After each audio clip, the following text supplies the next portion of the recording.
All right, folks, welcome back to the Roth-Marshall Holman PBA Doubles Championship. This is match 2. Mike DeVaney and Jason Couch have moved on after defeating Mike Scroggins and Dick Allen, now facing Jason Belmonte and Pete Weber.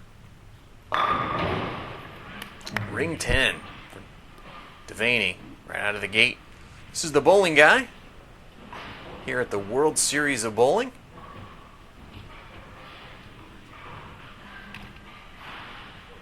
And these teams are looking to be the 5th qualifiers for this weekend's Roth-Marshall Holman PBA Doubles Championship. The show will be Sunday on ESPN at 2:30 p.m. Eastern Time. And DeVaney off with the spare here against Pete Weber and Jason Belmonte. We saw Weber win his 5th unprecedented 5th U.S. Open title just a few weeks back live on ESPN in dramatic fashion, defeating Mike Fagan in the title match with a clutch strike. And I don't think anybody who was watching will ever forget the celebration that followed. Pete would like to forget that shot. 3-10 for Weber.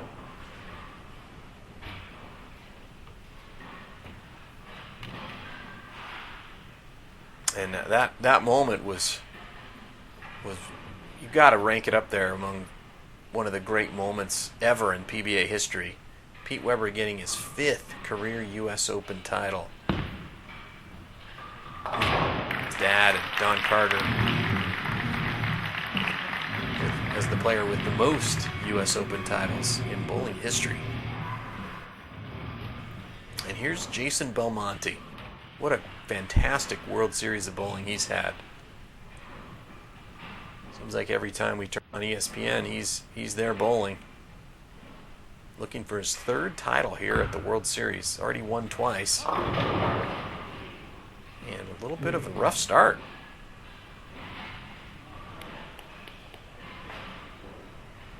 So Weber leaves a 3-10, but makes it. Now Belmonte with a 2-8-10. This is definitely one of the 3 hardest spares in bowling. Hardly ever see this spare converted.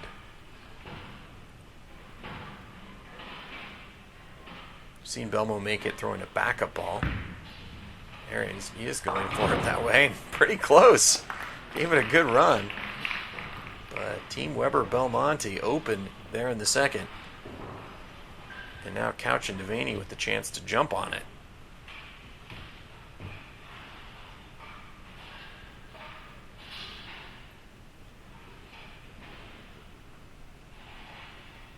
Couch and DeVaney shot 268 in the opening match.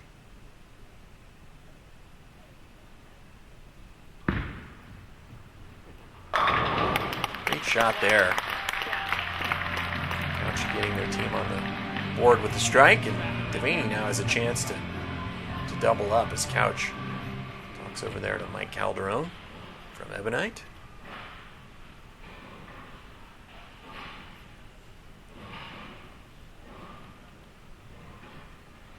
DeVaney looking for a quick double to jump on that open frame by Jason Belmonte. And he gets it.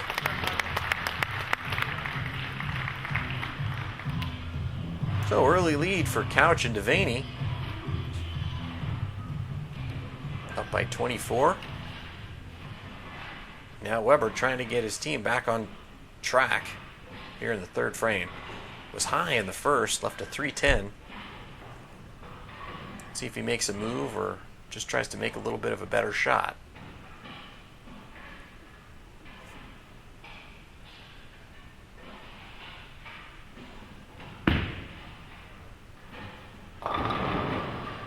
And now Weber with a 2-8-10. So a really rough start for Weber and Belmonte. Luckily Weber made that 3-10 in the 1st frame or they'd really be in trouble. Weber, I think he liked that shot. It just didn't hook.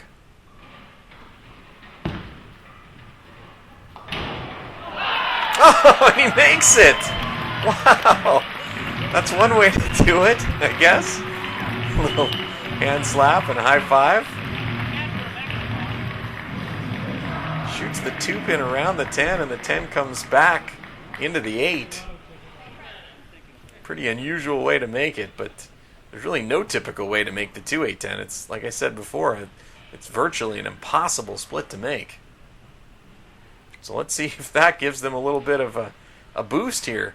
Down early here in match 2. No doubt about that one. That was pretty darn good. Looks like that spare may have loosened him up a little bit.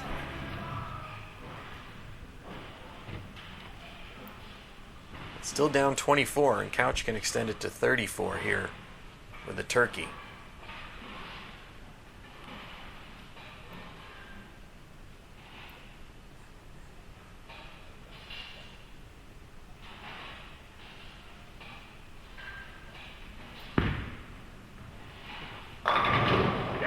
And he gets it with the messenger.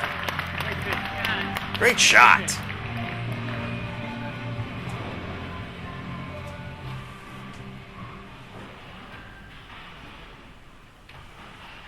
Now DeVaney looking to extend the lead even more.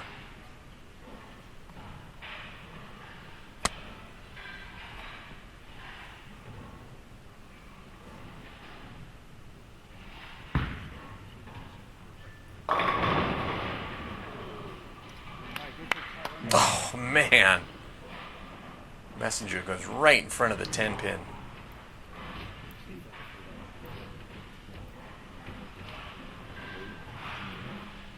Great shot. That's all you can do. Make good shots and hope they fall. Now DeVaney on the spare. Still a good lead, though, for Couch and DeVaney. They could have really put the onus on Weber and Belmo to strike. Keep striking just like they did to Scroggins and Dick Allen in the last match. Now, if Weber can strike here, it's just down to a 23-pin match.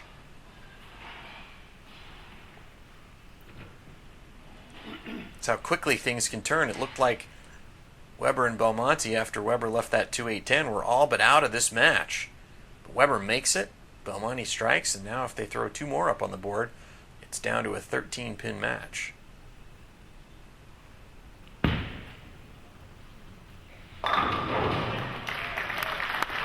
And there it is.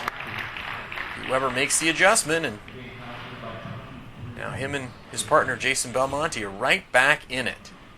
It's like Pete needed a little bit of an adjustment with his hand position to get the ball around that corner.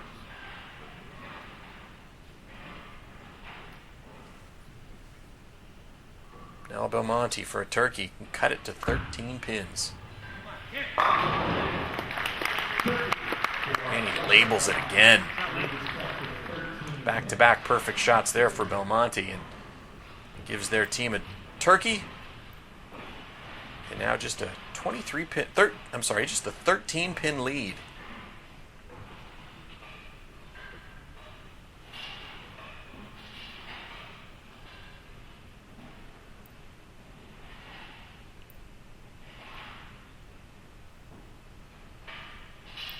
Couch team working on a spare.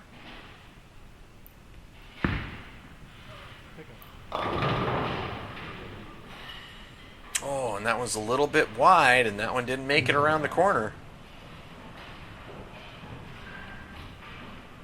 Wasn't too bad of a shot. I'm not sure if it was a little wide of target or if he just maybe didn't catch it all. In any case, it's the dreaded opposite of the 2-8-10, the 3-7-9, and virtually impossible, although we did see Weber make it. Couch gets the 2. And just like that, we've got an even match.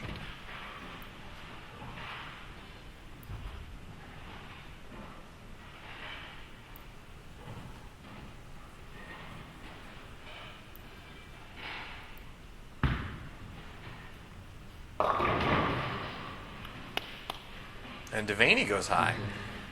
So maybe a little bit of Belmonte's rev rate and the piece of equipment he's using is now maybe forcing the lanes to hook a little bit earlier. So DeVaney's going to need to make this spare and probably make an adjustment on this lane next time up.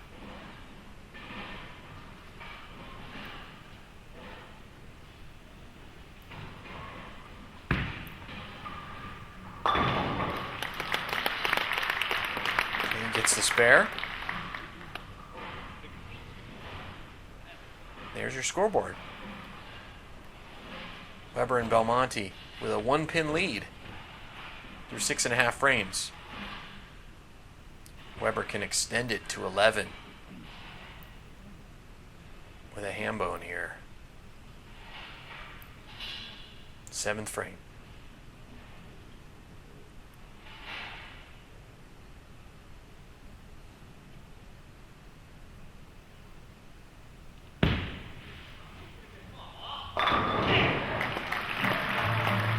And he gets it, and he liked it. Looks like he's got that lane figured out now. He's pointing over to Rob Stone in the booth, but Rob's not in there right now. They're still in bed, Weber. He'll definitely be there for the show on Sunday, though.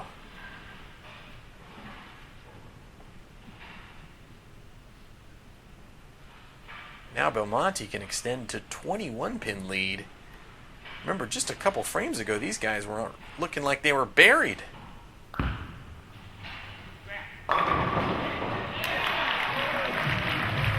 Oh, and there's the classic Belmonte messenger. And no reaction from him except a little fist pump. And they've got a 21-pin lead now.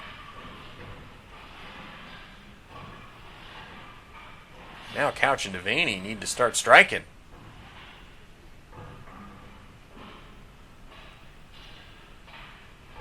Remember, Couch left that 379 on this lane the last time up.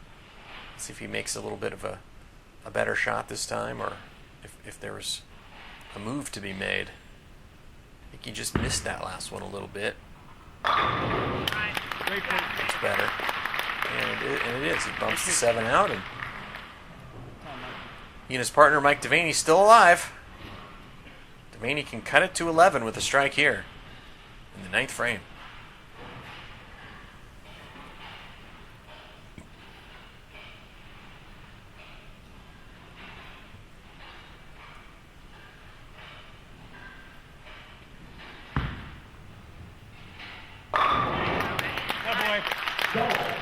And still alive, still kicking. DeVaney with a little fist pump. 11-pin lead, 9th frame. Possible 235 for Couch and DeVaney. So that's the magic number for Weber and Belmonte. If Weber misses here, Couch and DeVaney are going to have a chance for at least a tie going up in the 10th. So Weber's looking for a strike to give his partner a chance to close it out. And he gets it. Another great shot. Weber made a great adjustment on that lane after a 310 and then a 2-8-10, his first 2 shots. Looks like he just changed his hand position a little bit, and that got the ball to push through the front and turn a little bit harder on the back. He's flushed his last 3 shots. Now Belmonte looking to close it out. Needs this strike here to shut out Couch and DeVaney.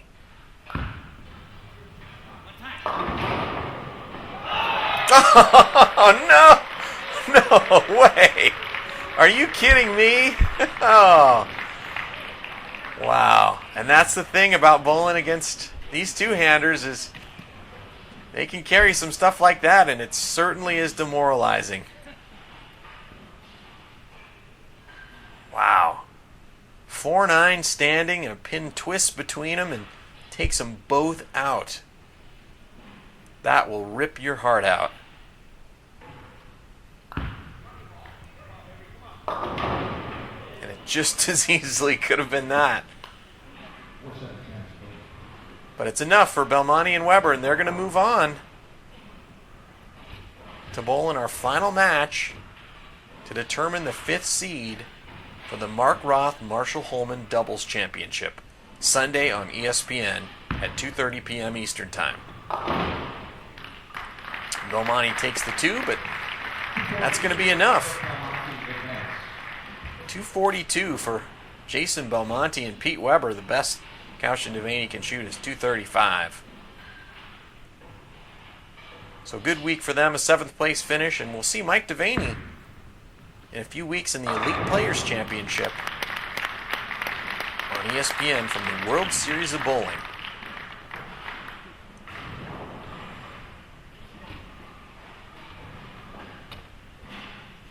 And another good finish for Jason Couch. We've seen a lot of him lately on Extra Frame.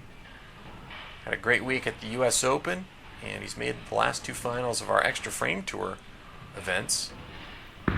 Well in Columbus, and then again in Detroit.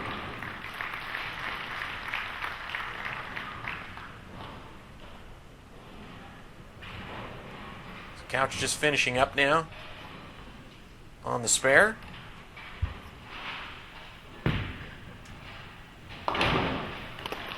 And our next match will be Ryan Simonelli and Dan McCullen taking on Pete Weber and Jason Belmonte.